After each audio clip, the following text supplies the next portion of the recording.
Let's make Africa the tree of life. Let's make Africa the tree of life.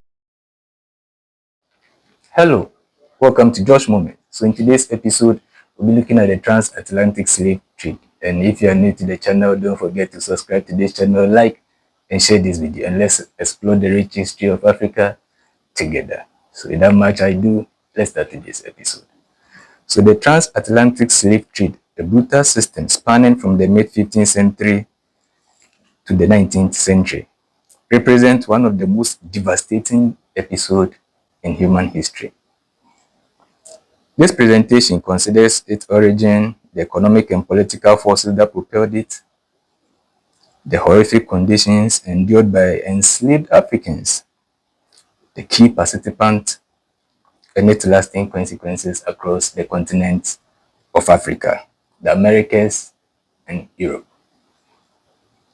Driven by European colonial expansion and the mercantilist pursuit of wealth, the trade forcibly transported an estimated 12 million or 12 to 12.8 million enslaved Africans across the Atlantic, with millions more perishing during capture and the infamous Middle Passage.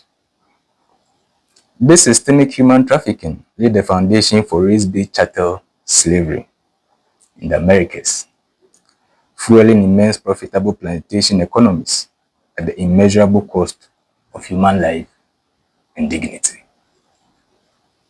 The trade fundamentally reshaped global demographics, economies, and social structures, leaving an indelible mark of underdevelopment in Africa and entrenched racial hierarchies and inequalities in the Americas that persist to this day. It abolished in a complex process driven by African resistance, humanitarian campaigns, and shifting economic interests, marked a pivotal moment, yet its intricate legacies persist to this day. So let's go into detail the transatlantic slave trade. So the transatlantic slave trade, also known as the Atlantic slave trade, constitutes vast inhumane network of global commerce that forcibly transported millions of enslaved Africans to the Americas and other parts of the world. This system, which fundamentally linked Europe, West African, and the colonies of North Africa, North America, and Caribbean, relied heavily on the infamous triangular slave trade routes and its brutal Middle Passage. The origins of this trade can be traced back to the mid-15th century, when the Portuguese merchants began extending their trading network along the coast of West Africa. Merchants began, or initially, the Portuguese and Spain dominated this beckoning trade. British involvement was present earlier, or the British involvement was through privateering, or otherwise, merchants in Britain were representing the British government during this trade, before initially the British government took over. So this trade escalated in the 1640s following the establishment of the first colonies in the Americas, such as Virginia in 1607 and Barbados in 1625. The trade reached its peak intensity during the 18th century, a period marked by British merchant dominance, underpinned by London's sophisticated money and insurance market that enabled its operation on an industrial scale.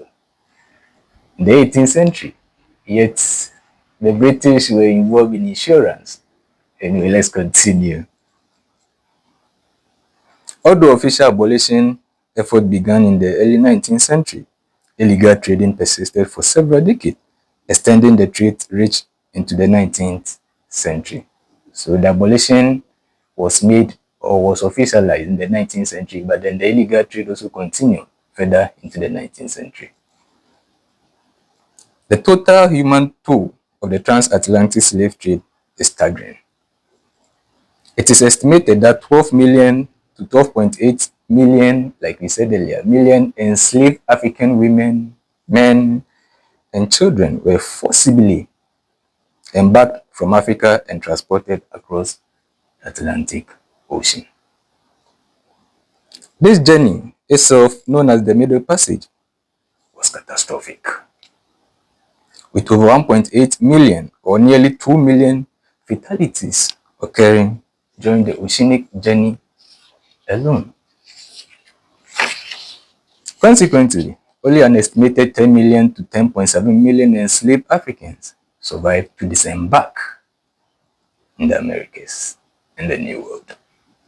However, the full extent of the inhuman or the human cost extend far beyond the Middle Passage.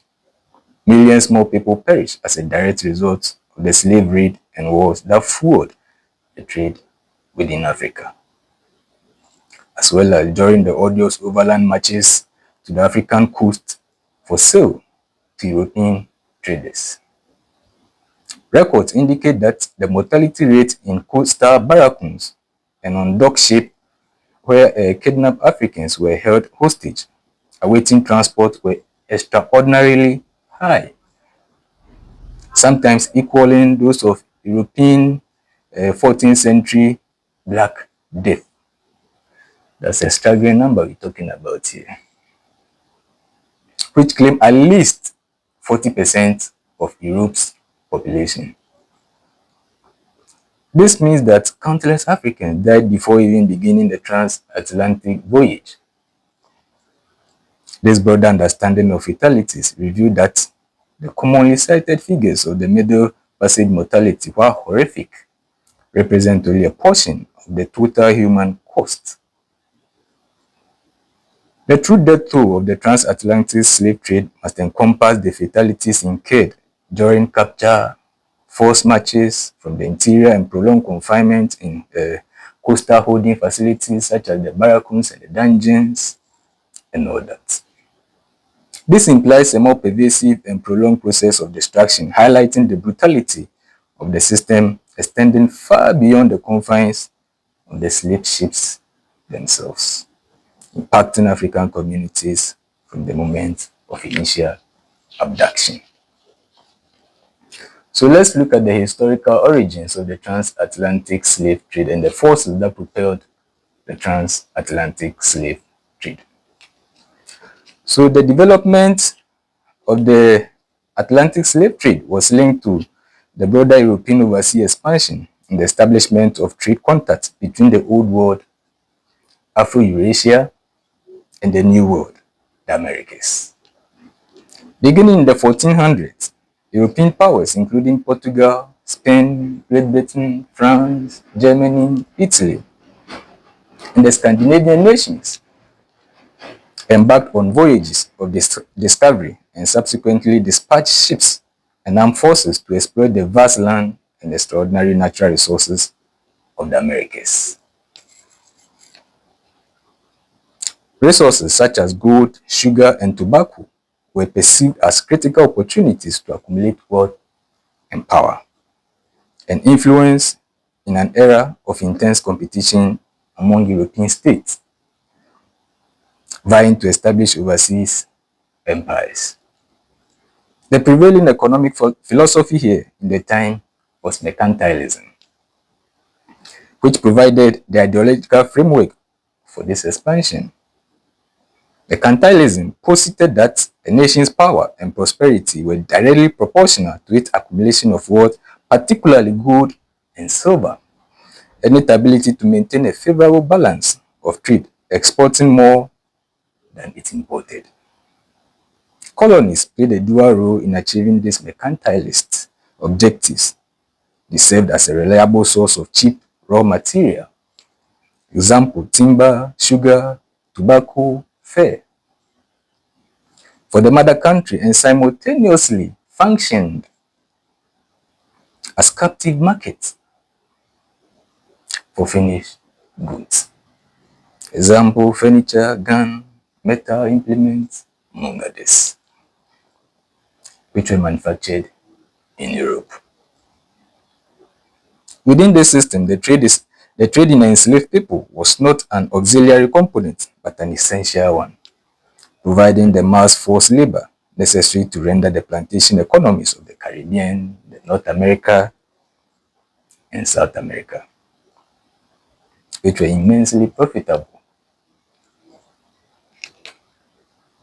The demand for labor in the Americas was primary catalyst for the transatlantic slave trade. European colonists initially attempted to exploit the indigenous population of the newly claimed land of the Americas to force them to labor on plantation. However, this policy led to catastrophic consequences, including widespread genocide due to European-borne diseases, famine, and conflict, which decimated native populations. For instance, the indigenous population in Mexico experienced a decline of nearly 90% within 75 years. Faced with inability to compel a sufficient number of Europeans who largely refused to endure brutal working conditions on plantation, or Native Americans who often escaped or succumbed to disease, European powers decisively shifted their focus to the African continent as a new seemingly inexhaustible source of labor. The intensive cultivation of sugar for mass consumption in particular became a powerful economic engine, driving the escalating demand for human trafficking from Africa. This historical trajectory reveals a critical aspect of European expansion. The transatlantic slave trade was not an incidental or peripheral feature, but a direct, calculated, and indispensable consequences of European colonial and mercantilist ambition.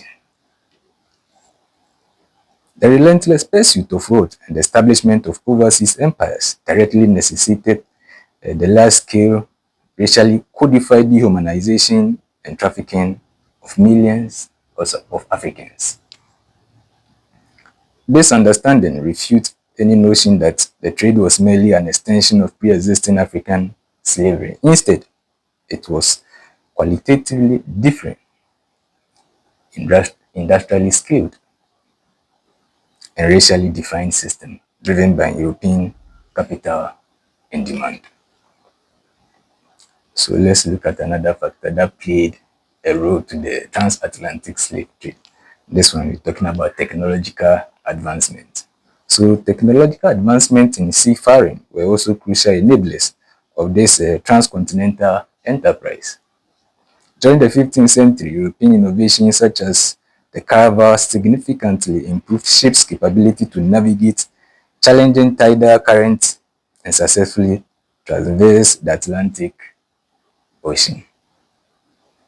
Historian John Thornton observed that a combination of technical and geographical factors position Europe as the most likely people to explore the Atlantic and develop its commerce, obviously, considering how Europe is positioned on the globe.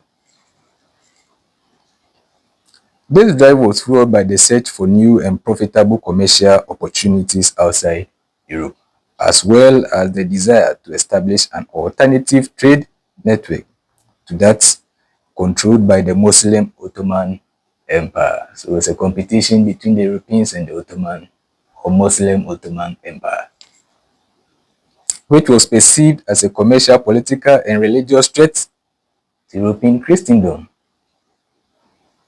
The development of the Atlantic slave trade also involved what is broadly understood as the Columbian Exchange, a pivotal period of contact between the old and new worlds. While often presented as a neutral transfer of goods, animals, and crops, this exchange was deeply intertwined with European desire for gold and luxury goods from the Americas, which directly led to the catastrophic enslavement of indigenous people and subsequently the immense demand for African labor.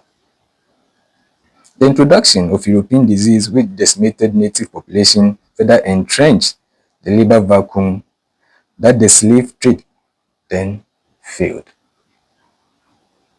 This perspective highlights that the transatlantic slave trade can be seen as the brutal human trafficking component of the broader Colombian exchange. It transforms the understanding of this historical interaction from a purely biological and cultural phenomenon into one profound implicated in immense human exploitation and suffering, revealing a darker, often unacknowledged aspect of this pivotal global interaction. The entire system was formalized into what became known as the triangular trade. This complex and highly organized system operated on an industrial scale. So this was more of a business. Anyway, let's continue. Forming a lucrative network of global commerce that systematically linked Europe, West Africa, and the colonies of the Americas. The first leg of this triangle involved ships departing from European ports laden with arms, textiles, metalware, and wine, which were then shipped to Africa. In Africa, these goods were traded for enslaved people. The second leg of this triangular trade, the infamous Middle Passage, entailed that the forced and brutal transportation of enslaved Africans across the Atlantic to the Americas, where they were forced to labor on plantations. And finally, in the third leg, ships returned to Europe carrying slaves produced goods such as sugar, tobacco, coffee, cocoa, and cotton, completing the economic circuit. So let's look at some of the key participants of this transatlantic slave trade and their role. So the transatlantic slave trade involved a complex web of participants, from European nations and their chartered companies to African kingdoms and the local traders, all operating within a meticulously structured commercial system. So let's look at the role of major European nations and ports.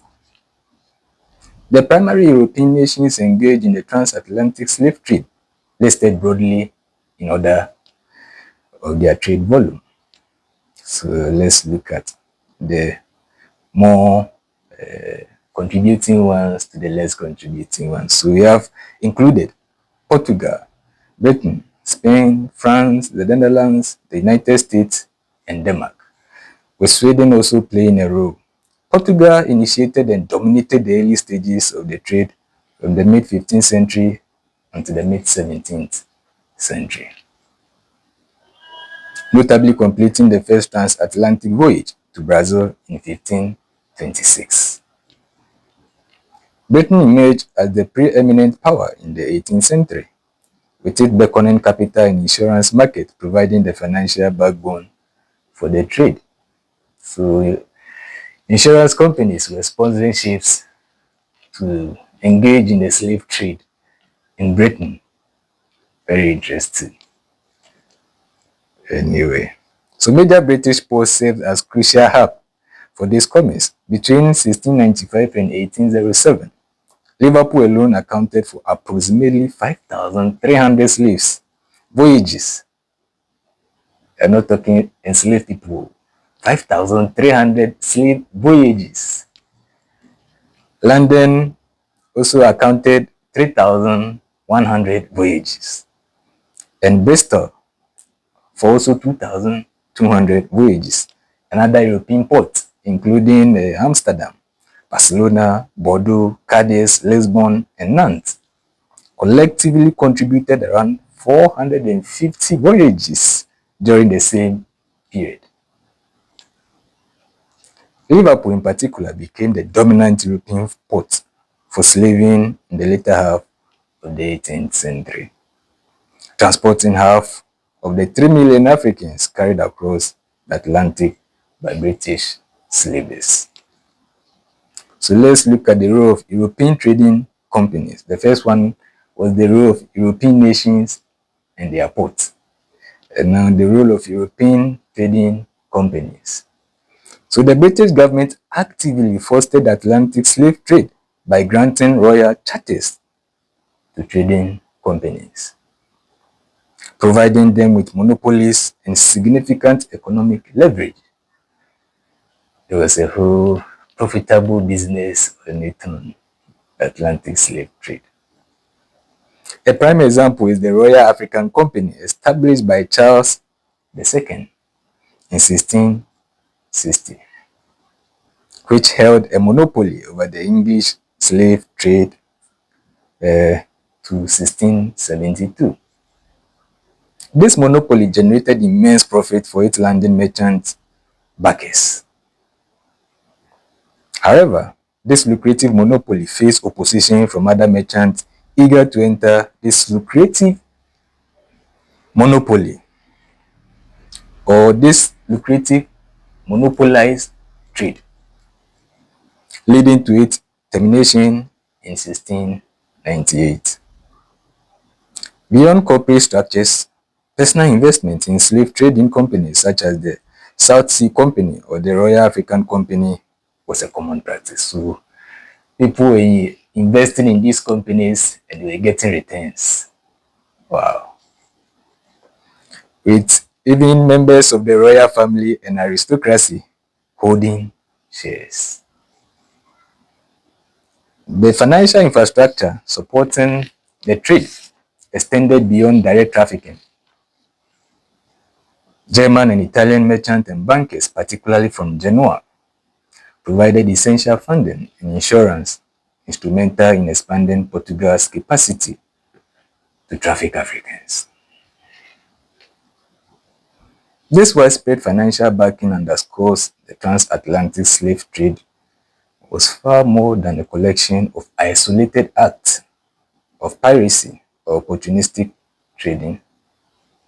However, it was a meticulously organized, state-sanctioned, and deeply integrated global industry. This industrialization of human trafficking allowed for an unprecedented scale of exploitation and profit, fundamentally altering global economic structures and demonstrating the profound extent to which human beings were commodified and processed within a vast commercial network. So let's look at the role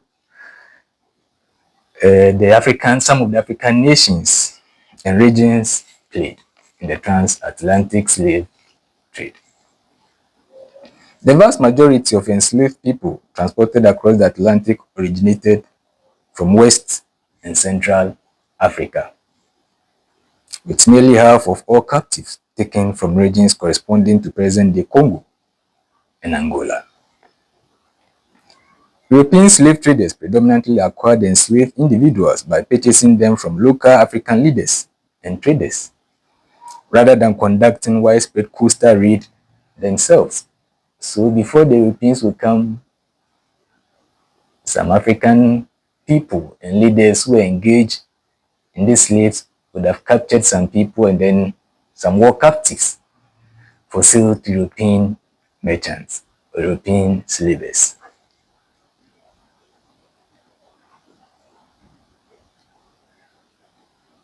So this approach was largely necessitated by the high mortality rate Europeans face in sub-Saharan Africa due to endemic like malaria, which made sustained inland incursion perilous. So initially they had tried to conduct the raid themselves, but then diseases like malaria did not permit them. So now they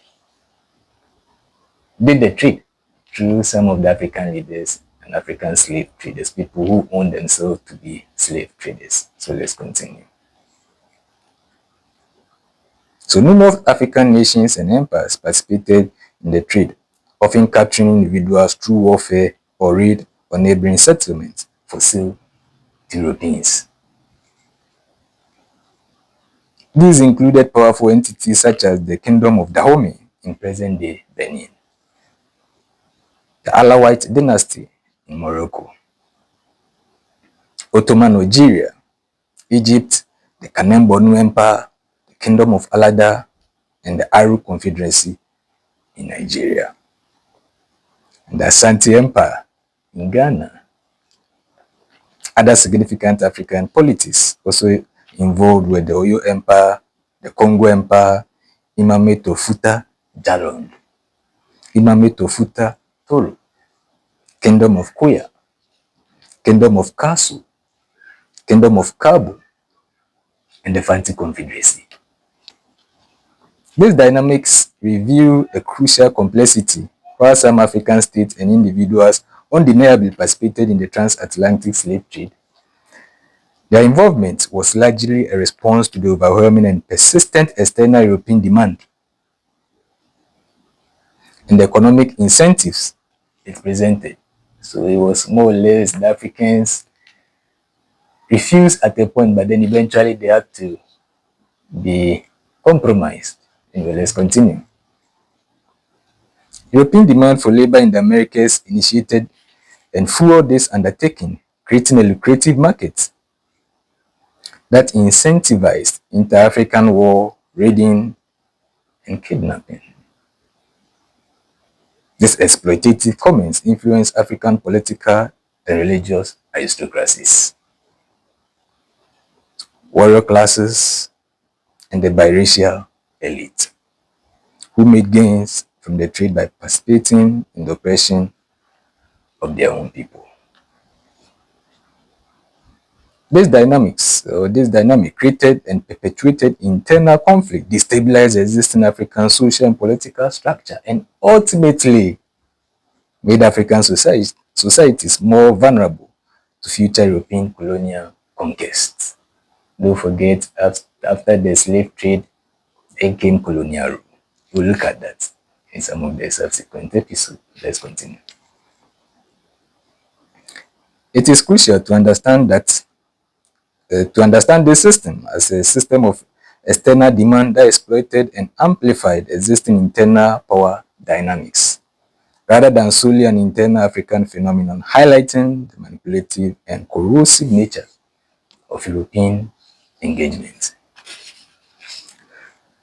So let's look at the role of the African traders and the coastal forts or the castles. Once acquired, enslaved people were gathered and imprisoned by European slave traders at coastal forts, often referred to as factories, where they awaited shipment to the Americas. Ghana particularly, its Gold Coast became a major hub for British slave trade for nearly 150 years, marked by the construction of dozens of European-built forts and castles between 1482 and 1786. Notable examples include the Elmina Castle, built by the Portuguese in 1482, as the first European slave trading post in sub-Saharan Africa. After its capture by the Dutch in 1637, it became central to Dutch slave trade with Brazil and the Caribbean, later falling under British ownership in the 1800s. So there was change of ownership thrice. Cape Coast Castle was another significant fortress. These forts often presented a stark architectural contrast. Largely suited for Europeans occupied the upper level, while below lay cramped, filthy dungeons designed to hold hundreds, sometimes thousands, of captives, with no water or sanitation. So you can imagine the atmosphere. These conditions invariably led to rampant outbreak of diseases such as malaria and yellow fever among confined people or confined enslaved Africans, contributing to high mortality rates even before the transatlantic voyage. At Elmina, the infamous door of no return serves as the final portal through which enslaved individuals boarded the ship that would carry them across. the Atlantic. So let's look at the horrific journey, right from the capture by the African traders to the coastal forts, then the eventual Middle Passage. So let's look at this horrific journey, starting with the capture and forced marches to the coast. So the experience of the transatlantic trafficking was a prolonged ordeal of profound brutality and dehumanization, often commencing long before captives ever sighted the coast. So we are looking at the capture and forced marches to the coast under the horrific journey before the eventual Middle Passage. So capture and forced marches to the coast. The initial phase of enslavement typically began weeks, months, or even years before individuals reach the African coast. African kidnappers, driven by escalating European demand for labor, ventured deep inland, abducting people from their villages and towns. Historical accounts from the 18th century indicate that significant 70% of traffic, significantly 70% of trafficked Africans were free individuals snatched from their homes and community.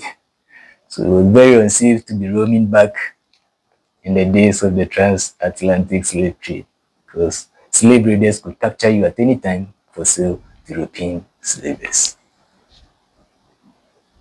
Once captured, individuals were forced to undertake arduous marches, bounded together in co-files, covering dozens or even hundreds of miles until they reached the coastal trading port or the coastal trading post, where they'll be confined in dungeons. So let's continue with the process.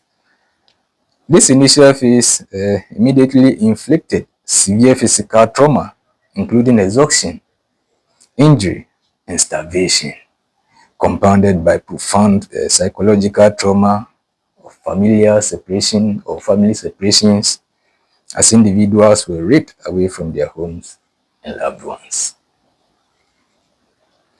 So once they were forced to march to the coast, what happened then? They were confined in barracks and dungeons. So let's look at that as well. Let's look at this stage of the horrific journey. Upon reaching the coast, kidnapped Africans were confined in barracks, slave pens, and dungeons within large prison castles, awaiting the arrival and loading of slave ships. These ships would sometimes remain docked for months, accumulating enough human cargo to make the transatlantic voyage financially viable. The conditions in these holding facilities were extraordinarily bare, with mortality rates estimated to be comparable, like we said earlier, to European 14th century Black Death attack, which claimed about 40% of European population. This meant countless Africans perished even before the Middle Passage began. For instance, Elmina Castle's dungeon, initially designed for 200 people, were routinely crammed or crammed with 1,800 more, lacking basic water or sanitation, leading to rampant outbreak of malaria and yellow fever before boarding the ships.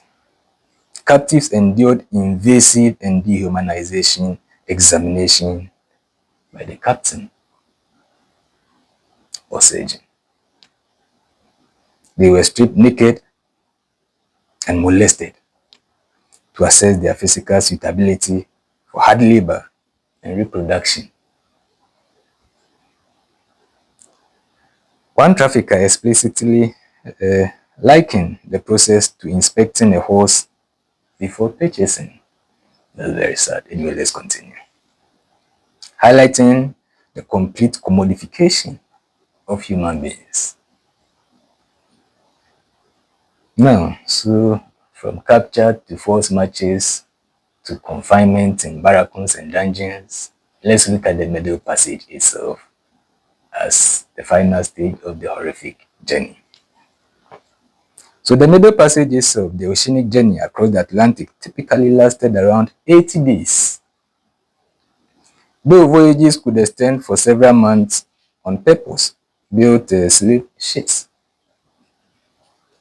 Conditions on board were appalling. Captives were tightly packed into the holds, often locked spoons way together, and they were naked and forced to lie in their own urine, feces, blood, and mucus, with minimal to no fresh air. The space was so cramped that individuals often had not so much rooms as a man in his coffin, unable to turn or stand. The air below the decks or the decks was described as the most impure and stifling, producing loathsome smell that caused widespread sickness.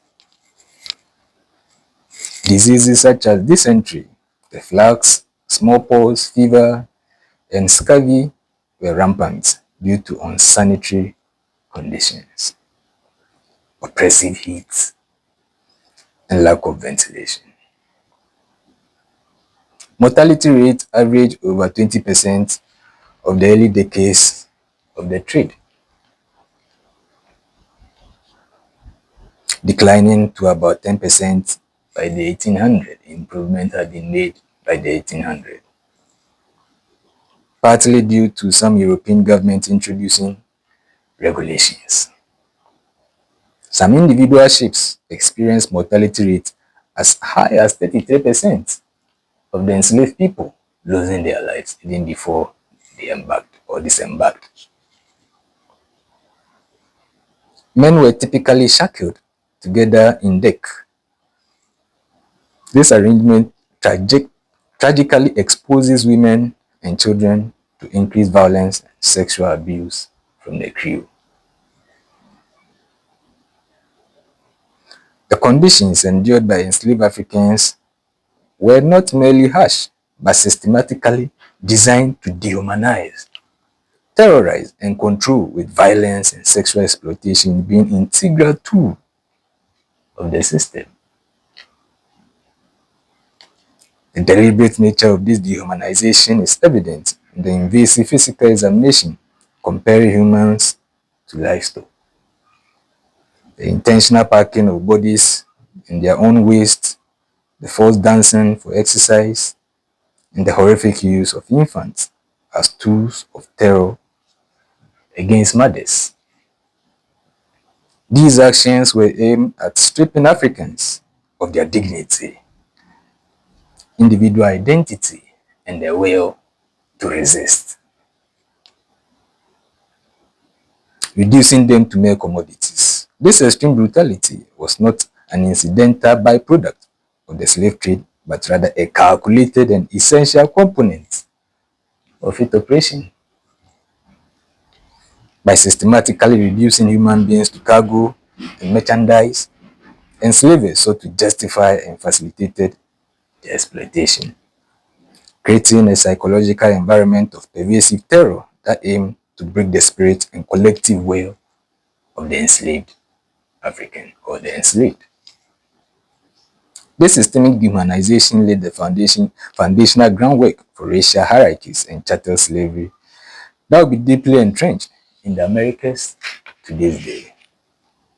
Now let's look at some of the abuses that ensued or that happened or transpired on board slave ships during the oceanic voyage or journey. So there was sexual exploitation and brutal punishment. So let's look at what entailed in this sexual exploitation and brutal punishment, what would made this enslaved African to be brutally punished? So African women and girls endured constant terror of rape and sexual assault by white sailors who were often permitted to indulge their passions among them at pleasure. Account details the repeated rape of young girls, some as young as 8 to 10 years old, by ship's captains. Abusive sailors also use babies and children as tools to terror or terrorize and control their mothers. One harrowing account described a sailor tearing a newborn baby from its mother and throwing it into the sea, while another detailed the captain flogging a 9-month-old baby, submerging its legs.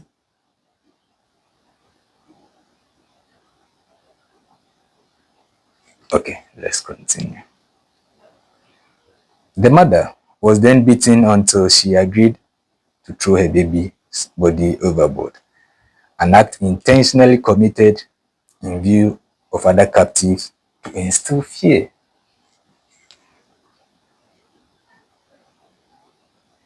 Cruelty and terrorism were pervasive method for maintaining control. Sailors inflicted brutal punishment for even minor offenses, including severe flogging with wire cuts. Or, yeah, yeah. So these resulted in fevers and sometimes death. For more serious offenses, violence escalated. One woman accused of aiding a revolt was strung up by her thumbs, flogged, and knifed to death as a warning for others. Captives were forced to dance for exercise on deck under threat of flogging. So if you don't dance, you'll be caned. Even if they were ill, refusal to eat meager or refusal to eat. Okay, let's continue.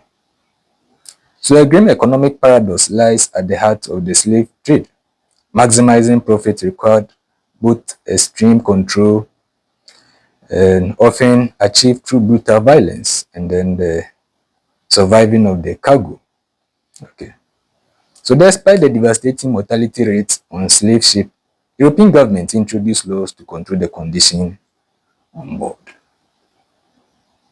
and required surgeons, explicitly stating the principal reason for taking action was concern for crew and not captive, and that surgeons were paid head money to keep captives alive. This indicates that it was in the crew's economic interest to ensure that as many African captives survive as possible to be sold to the highest bidder. This reveals a cold, calculated approach where violence was applied, but not beyond the point of destroying the economic value of the enslaved persons. So at the point, even though the enslaved persons were punished, but then it wasn't like the initial stages. The improvement in conditions later in the trade were not driven by humanitarian concerns, but economic pragmatism, aiming to reduce financial losses from death, thereby further solidifying the commodification of human life. Okay, so let's look at aside all these conditions, if an individual or an enslaved African wanted to resist, what was done to him as a result of attempting resistance. So let's look at resistance during the Middle Passage. So despite the overwhelming brutality and systemic dehumanization, yes, enslaved Africans constantly or consistently resisted their loss of freedom through various means. Some committed suicide. Very sad. often by jumping overboard, leading to nets being hung from ship's side to prevent this. So, having experienced that, the sailors would then hang nets around the ships to prevent those who jump on board or from the ships.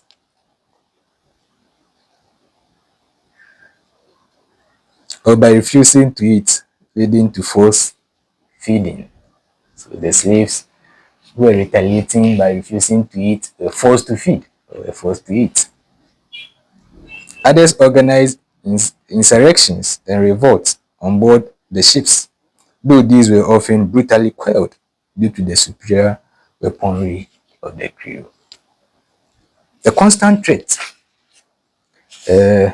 of mutiny contributed to the pervasive atmosphere of violence and suspicion on board slave ships. So we are looking at the process from the African point of view to the Americas and the impact and all that. So let's look at upon being disembarked, upon arriving in the Americas or the New World or their destinations. Let's look at life on the plantation and beyond. So upon arriving in the Americas, the surviving enslaved Africans face a new chapter of relentless exploitation and brutality. So brutality, brutality, brutality, brutality. So of the approximately 10 million enslaved Africans who survived the Middle Passage, the vast majority, about 90%, were disembarked in the Caribbean, or about 90%, the vast majority being 90%, were disembarked. Okay, okay. So about 90% were disembarked in the Caribbean, which represents 30% of the total disembarkment of the transatlantic slave voyages in general. Yeah, in general. And then South America, Brazil receiving 45%, and then Spanish America 11%. North America received a comparatively small percentage, approximately 4% to 6% of all Africans shipped across the Atlantic. So the most receiving end is Brazil, then the Caribbean, 45% and 37% respectively, and the Americas as well. Anyway. The colonial economies, particularly in the South Atlantic and the Caribbean, became heavily dependent on slave labor for mass production of highly lucrative commodities. These included sugarcane, coffee, tobacco, cocoa, and cotton, which were in high demand in Europe. Enslaved people were also forced into grueling work in gold and silver mines, vast rice field, the nascent construction industry, timber cutting, as skilled artisans, and as domestic servants. So there was categorization based on physique and strength. The cultivation of sugar for mass consumption was particularly powerful economic engine, driving the rapid expansion of plantation in the English, French, Dutch, and Danish Caribbean colonies during the 18th century. So let's look at daily lives, work and living condition of enslaved Africans as they have been disembarked in their various destinations. Once in the colonies, enslaved people face unrelentingly harsh existence, characterized by severe deprivation, grueling work, and often arbitrary and brutal punishment. Their diets were constantly inadequate, barely meeting the demands of their heavy workload. Living quarters were crude, offering little protection from bad weather and disease. And their clothing and bedding were minimal. While domestic servants sometimes received slightly better cast-off clothing or access to food, their lives were still marked by constant surveillance and control. Workdays were exceptionally long, frequently extending to 16 hours a day, 7 days a week, particularly in the labor-intensive tobacco field. Rice plantations were notoriously deadly, requiring enslaved people to labor for hours in snake and mosquito-infested swamps, leading to extremely high mortality rates from diseases like malaria. Child mortality on some rice plantation reached a staggering 90%. Enslaved black women carried the additional immense burden of caring for their families. So the brutality within American slavery was not merely a byproduct of individual cruelty, but an economically rationalized and indispensable component of the plantation system. The specific crops cultivated, sugar, tobacco, rice, required intensive manual labor. And the exceptionally high mortality rate, particularly on sugar and rice plantation, indicates the systematic or system prioritized or indicate the system prioritized maximum profit over human life, even if it necessitated the constant replenishment of the labor force through new imports and forced reproduction. The extreme conditions and violent discipline were tolerated and indeed encouraged because they maximize the output and profitability from labor-intensive crops.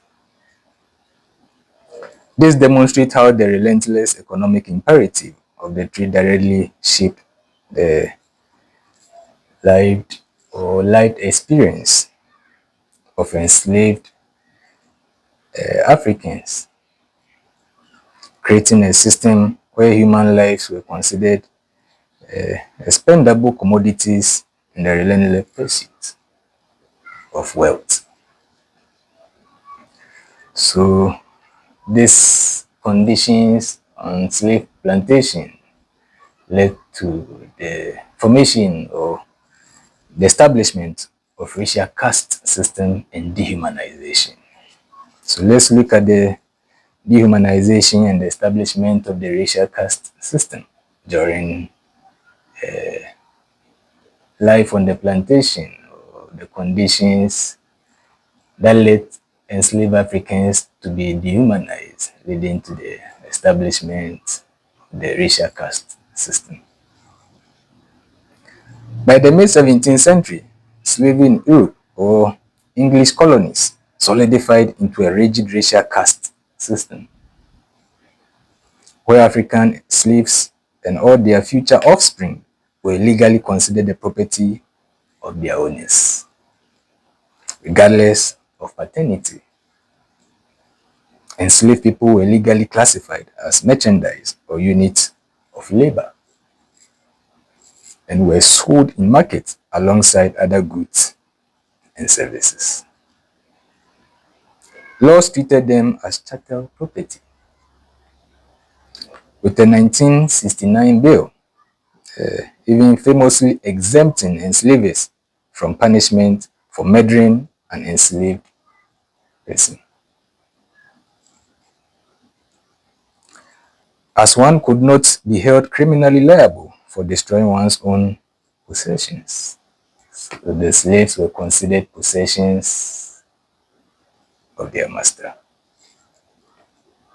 This system was built upon and justified by the belief in inherent inferiority of indigenous and African people. Scientific racism was actively propagated and taught to rationalize and perpetuate the enslaved Africans. The legal and social structures of the Americas were not simply influenced by the institution of slavery.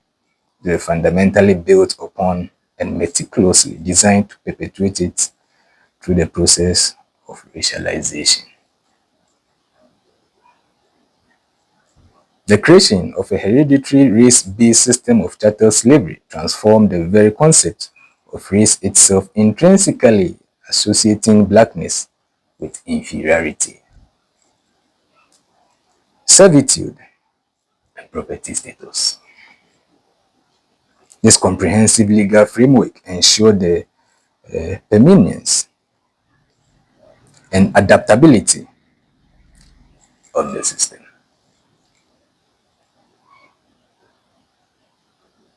Example, shifting to forced reproduction after the trade banned. So these conditionalities led to some of the practices that still continue even after the legislative act of abolishment was passed. Anyway, let's continue. Laying the foundation or the indelible foundation for enduring racial discrimination and inequality that persisted long after former abolition, like I said earlier. Laws denied the enslaved black people fundamental human rights and freedom. They could not testify in court against a white person, make contracts, leave the plantation without permission, strike a white person even in self-defense, or buy or sell goods, own firearms, gather in groups without a white person present for fear of rebellion, or possess any anti-slavery literature. Interracial marriage was also outlawed, and white women giving birth to biracial children face financial penalties, and they had something to do with their enslaved male servants. Anyway, let's continue. Further, enslaved people were denied control over their intimate lives, often forced to marry and have children as dictated by the enslavers' economic interests. So let's look at family separation and cultural suppression during this time. So family separation and cultural suppression. Enslaved families lived under constant, agonizing threat of being sold and separated. Grandparents, siblings, and cousins could be forcibly scattered, often never to see each other again. Family separation was a common practice, even in New England, despite prevailing Puritan family values. Children were frequently separated from their parents and sold alone, with domestic traffickers forcibly removing children of all ages from their parents, handcuffing them, and marching them for miles. Virginia traffickers were known to kidnap enslaved children from under beds and out of closets, pricing them for sale in front of their parents. It must be very heartbreaking. Anyway, let's continue. So, amidst all these happenings, let's look at some of the resistance by the enslaved Africans during these happenings or during this period. Despite the overwhelming also forms of resistance by enslaved Africans, despite the overwhelming power imbalance and the constant threat of brutal punishment, enslaved Africans constantly resisted their bondage through a myriad of means or through different means, encompassing both active and passive forms. So passive resistance included acts such as feigning illness, intentionally working slow, producing lesser quality work, misplacing or damaging tools and equipment, and destroying crops. These subtle forms of defiance aim to disrupt the labor system and assert agency within an oppressive environment. Active resistance manifested in more overt action. These included seeking self-emancipation by running away, theft, often of supplements inadequate. Okay, so some of the tools were stolen by the enslaved people for personal use, just as a form of retaliation.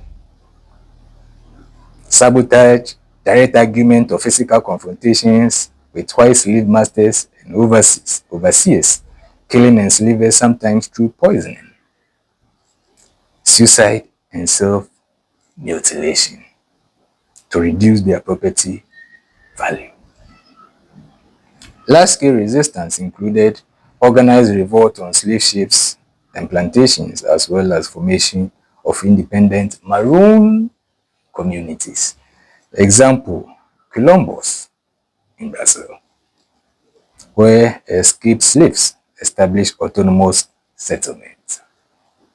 These acts of resistance, whether overt or covert, underscore the enduring human spirit and the constant struggle against the dehumanizing forces of slavery. So let's look at the economic and social consequences of the slave trade. Look at the economic and social consequences on the African continent, Europe, and Americas. So the transatlantic slave trade exerted profound and lasting economic and social consequences across 3 continents: Africa, the Americas, and Europe.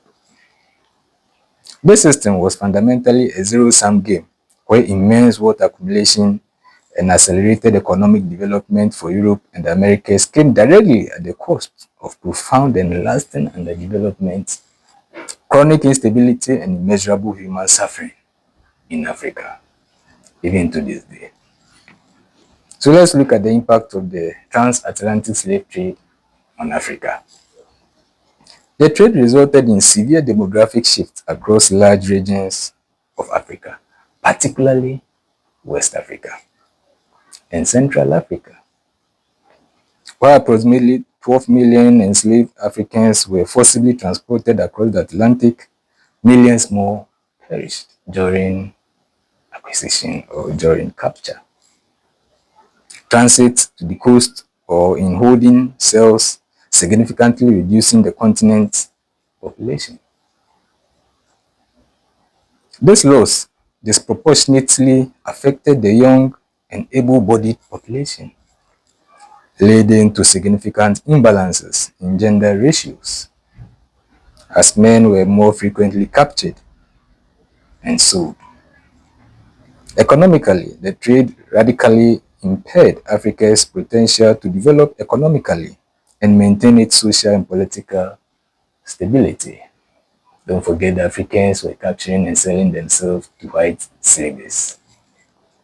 It disrupted traditional economic activities such as agriculture and crafts. Even under colonial rule, Africans were forced to abandon subsistence agriculture in favor of production of cash crops. Well, let's continue.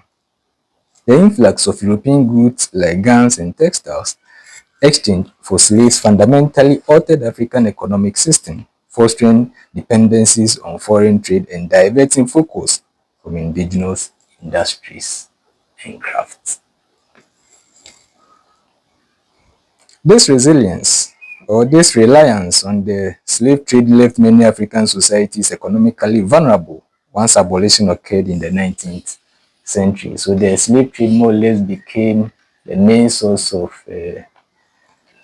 wealth accumulation for some Africans, losing focus with agriculture and industrial production. Anyway, so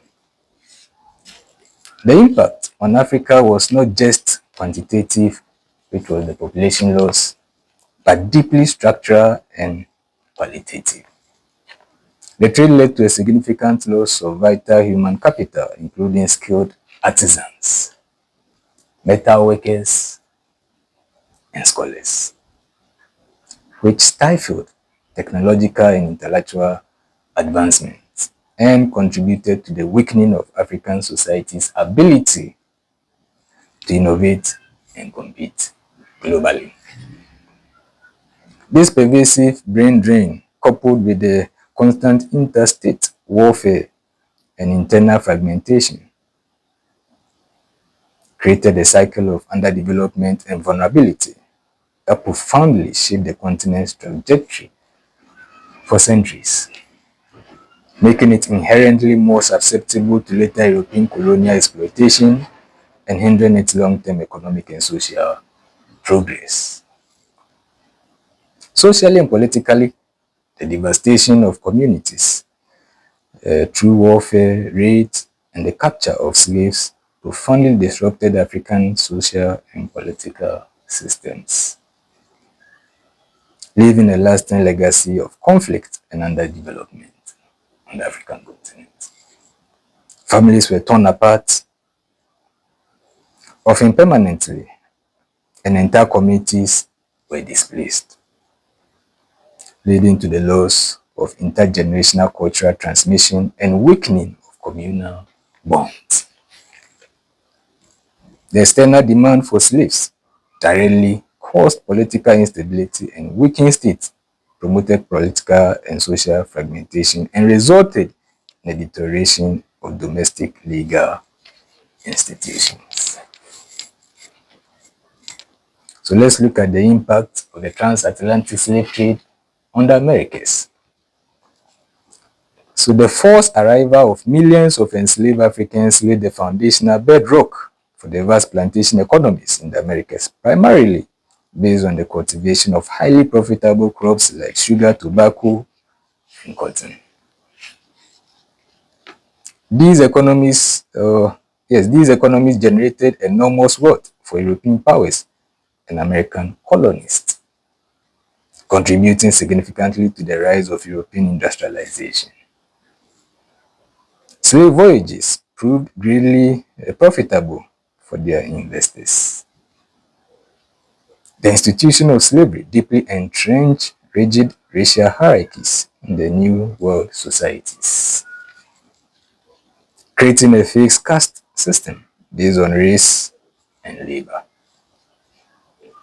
The very concept of race and racial categories, white, black, mulatto, emerged and evolved to justify the systemic exploitation of Africans, intrinsically associating African descent with inherent inferiority, servitude, and social stigma.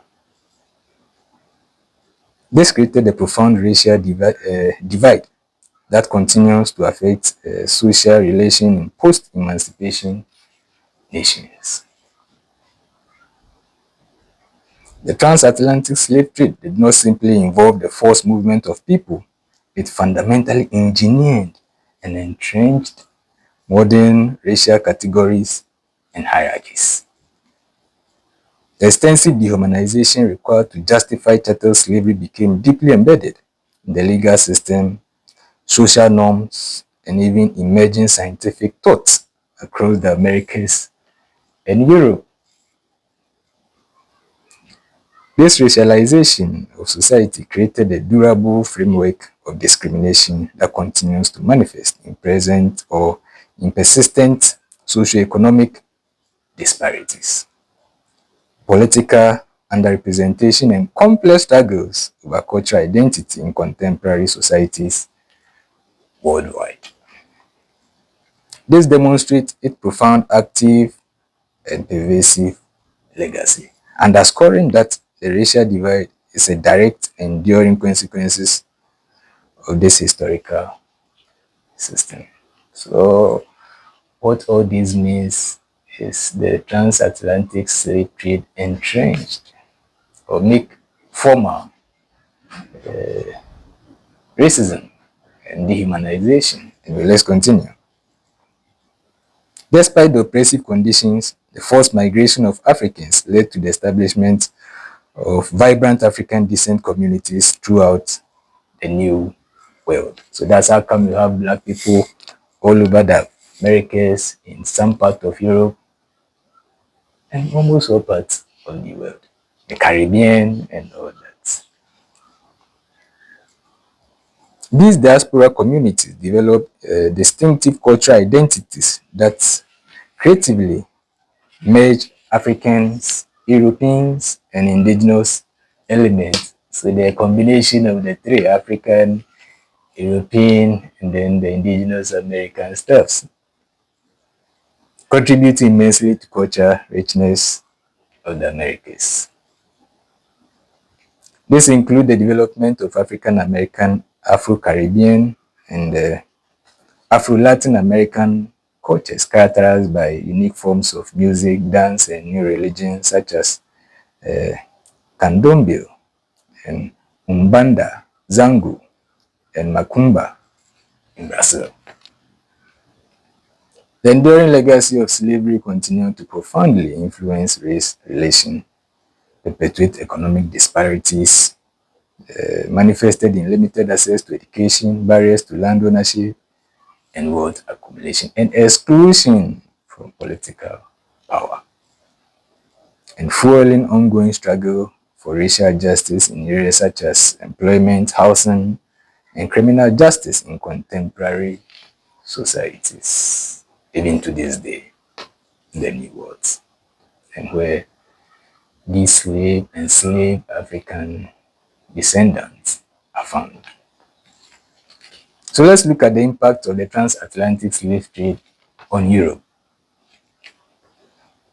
So the Atlantic slave trade significantly contributed to the activity of many provisions and redistribution markets in Europe and enabled the accumulation of large fortunes that were reinvested into diverse economic activities and forms of consumptions. Profit from the slave trade and West Indian plantation are estimated to have contributed to 1 in 20 of every pound circulating in the British economy during the Industrial Revolution. Some historians argue these profits directly financed economic growth and technological advancement in Europe and the Americas, citing examples like James Watt's steam engine being funded by Caribbean plantation owners. However, other researchers debate the precise extent of this impact, suggesting that other factors and earlier forms of trade were more significant for industrialization. Ours is to let people who are yet to know what had happened know. It is not ours to argue. Ours is to tell you what has been that you are yet to know, and that is what you are doing. It is left with you to do the remaining deciphering and all that, all the thinking and argument is left to you. Mine is to let you know. And yours is to make informed decisions based on what you know. So it is not mere mind to tell you what to do and what not to do. No. So let's continue.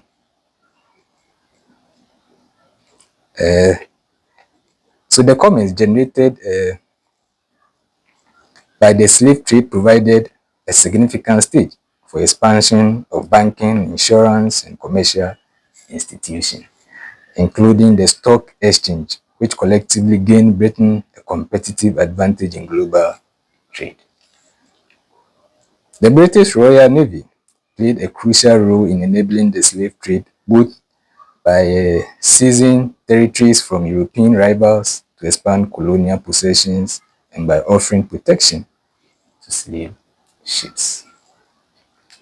By the 15th century, Europeans began to use both race and religion to justify the enslavement of sub-Saharan Africans. And the concept of race itself evolved to intrinsically associating slavery with skin color.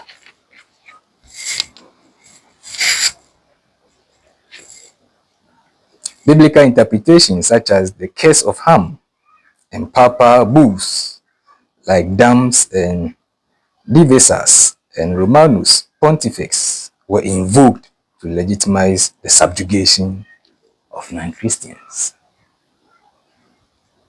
particularly Africans. This ideological framework provided the moral and religious veneer for an inherently exploitative system. So with all this, let's look at the road to abolition. So the complex and protracted struggle to end the transatlantic slave trade and subsequently slavery itself was propelled by a confluence or was propelled by a number of factors, including persistent African resistance, evolving economic considerations, and the beckoning humanitarian campaigns. So let's look at African resistance as a driving force or playing a role in the abolition movement. So enslaved Africans consistently resisted their bondage through multifaceted array of actions, ranging from individual acts of defiance to organized revolts. These included passive forms such as feigning illness, working slowly, thefts, and sabotage, which aimed to disrupt the efficiency of the slave system and asserted a degree of agency. More overt acts of resistance involved running away, self-emancipation, direct confrontation with overseers, and in some cases, violence against enslavers, including poisoning. Large-scale resistance manifested in revolt on slave ships and plantations, as well as the establishment of independent maroon communities, such as Columbus in Brazil, where escaped slaves formed autonomous settlements. Testimonies and actions of formerly enslaved individuals played a pivotal role in galvanizing the abolitionist movement as well. Figures like Frederick Douglass, an escaped slave, emerged as powerful and eloquent anti-slavery campaigners. His writings and lectures significantly influenced public opinion in Britain and Europe, bringing first-hand accounts of slavery's horror to a wider audience and demonstrating the intellectual and moral force of those who had directly experienced the system. So let's look at humanitarian campaigns and then key abolitionist figures as well, all contributing to the abolishment of the transatlantic slave trade and slavery in itself. So a vigorous and organized abolitionist campaign gained significant momentum in Britain starting in 1783, subsequently spreading to North America and the Caribbean, often finding leadership within black churches. Prominent British abolitionists included Thomas Clarkson, who lived from 1760 to 1846, who was instrumental in collecting intensive evidence against the trade and co-founded the Society for effecting the abolition of the slave trade in 1787. William Wilberforce, who lived from 1759 to 1833, led the parliamentary campaign in Britain to abolish the transatlantic slave trade and later slavery itself. The abolitionist movement effectively reported the horrors of the Middle Passage, utilizing strategies such as sharing images of British slave ships to demonstrate the extreme crowding of captives below deck. Moral, religious, and humanitarian arguments gained increasing support across Europe. Despite the growing abolitionist sentiment, an active counter-campaign was mounted by those who profited from slavery, notably West Indian lobby of plantation owners and their supporters in British Parliament. Although ultimately unsuccessful in preventing abolition, they secured a significant £20 million in compensation for plantation owners for the loss of their enslaved people. So the slaves, like we've been saying, all these were deemed as personal properties of their owners. So upon abolition the trade, the owners had to be compensated £20 million. Way back in the 18th century, there was no small money. Anyway, let's continue. So let's look at some of the legislative actions and continue illegal trade. So despite legislative actions being passed, the trade continue illegally. So let's look at how this happened or how this manifested. So Great Britain banned the slave trade to foreign territories, including the newly formed United States in 1806. On March 25, 1807, the British Parliament formally ended British participation in the transatlantic slave trade altogether. The United States followed suit, outlawing the importation of enslaved people through the transatlantic trade beginning on January 1st, 1808. Through the act prohibiting importation of slaves. This ban was supported by some wealthy Virginia planters, not out of moral opposition to slavery, but because they had transitioned from tobacco to other crops and could not profit from domestic sale of enslaved people born within the United States. Despite this legislative prohibition, illegal trading continued to further or continue for some further 60 years. Approximately a quarter of all Africans enslaved between 1500 and 1870 were transported across the Atlantic in the years after 1808, largely to the sugar plantation of Cuba and Brazil. So after the abolishment, Cuba and Brazil in South America continued the slave trade because they needed plantation laborers. That was the claim. Anyway, let's continue. From 1815 to 1865, the British Royal Navy undertook anti-slavery patrols off the West African coast, seizing hundreds of vessels. Okay, that was commendable. Anyway, let's continue. Though Britain was often forced to pay compensation to seized ships and to encourage countries like Spain and Portugal to abolish slavery. While humanitarian considerations were important, economic interests also played a role in these later efforts, as Cuba and Brazil were competitors to British West Indian sugar production, and merchants developing the palm oil trade with West African feared that illegal slaving would damage their interest.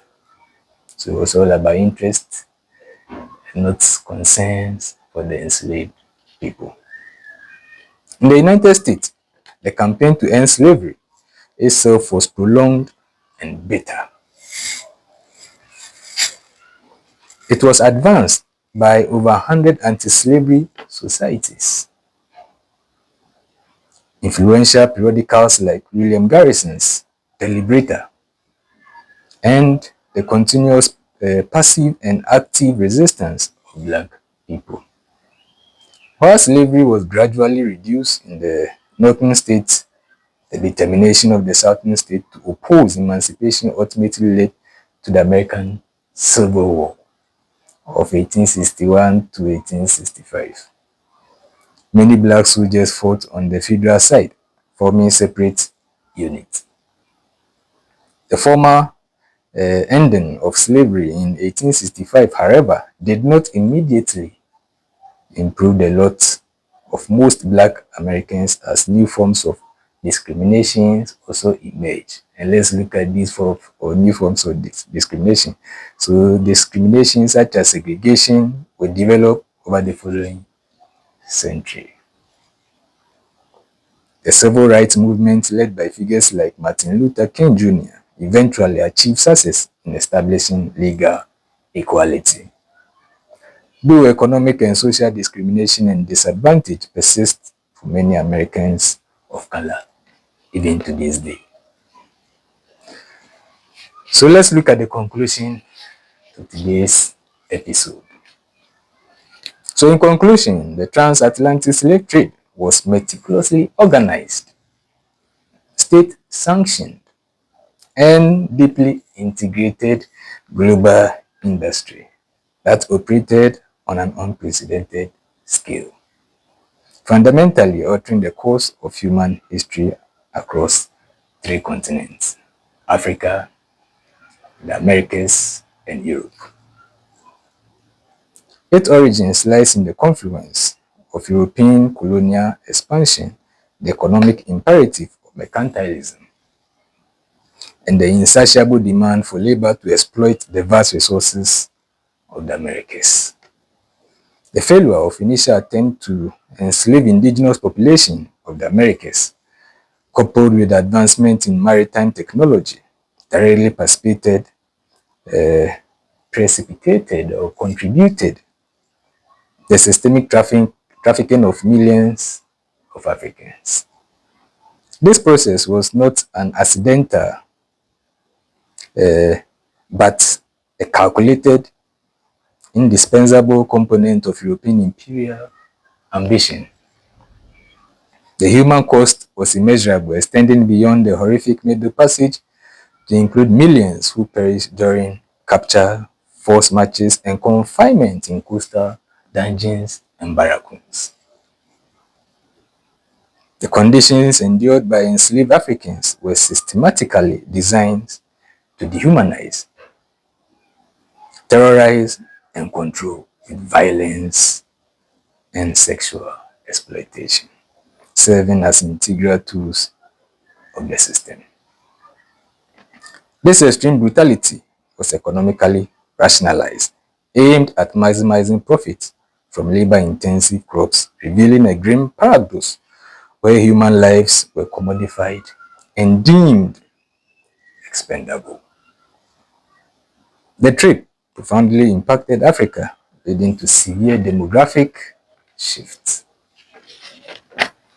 a debilitating brain drain of human capital, and widespread social and political instability that cripple its potential for further development. In the Americas, the forced arrival of Africans laid the foundation for immensely profitable plantation economies and crucially entrenched racial hierarchies that continue to define social relations and perpetuate systemic discrimination even to this day. For Europe, the trade generated immense wealth, contributed to the rise of commercial institutions, and fueled the development of racial ideologies to justify its inherent inhumanity. The long and arduous road to abolition was a testament to the enduring human spirit, driven by the persistent African resistance, the tireless effort of humanitarian campaigners, and evolving economic dynamics. While formal abolition marked a critical turning point, the profound legacies of the transatlantic slave trade, including racial inequality, socio-economic disparities, and complex struggles over cultural identity, plaguing Africa and enslaved or descendants of enslaved Africans in the New World, even to this day, continue to shape contemporary societies worldwide, demanding ongoing critical examination and a commitment to addressing its enduring consequences or enduring or lasting consequences of the transatlantic slave trade. So in today's episode here, don't forget, if you are new to the channel, subscribe to this channel and let's explore the rich history of Africa together. Don't forget to leave your comment as well, share the video and like whilst you subscribe. So in today's episode here, don't forget, one day our lives become history. What will posterity say about you? See you in the next episode.